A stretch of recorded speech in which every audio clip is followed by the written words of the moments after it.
Often, we have a larger data set than we need and really only want to analyze a subset of our data. Here we have pollution readings where columns represent days of the week and rows keep track of the time. We want to understand pollution levels by looking at data from different times and days. How can we extract subsets of a matrix for analysis? Elements of a matrix have a row index defined by the row number and a column index defined by the column number. For instance, the element in row 5, column 3, has indices 5, 3.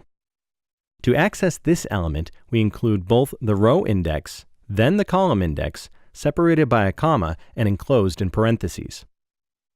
But how would we extract a larger subset of a matrix, say the data that are in both rows 1 and 5 and in columns 2 through 4?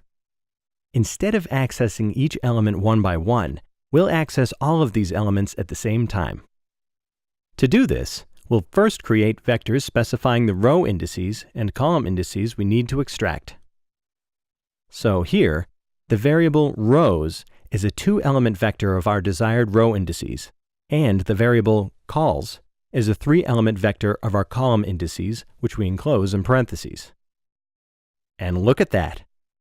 The result is a 2x3 matrix containing exactly the subset of data we wanted.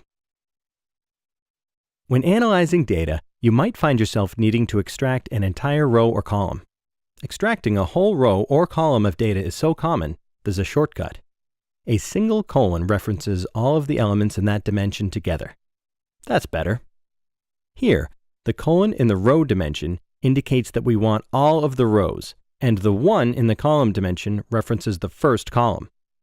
And now that we have only the data we need, we can continue our analysis. Because the first column represents readings on a Monday, we can conclude pollution levels rise quite a bit on this weekday afternoon.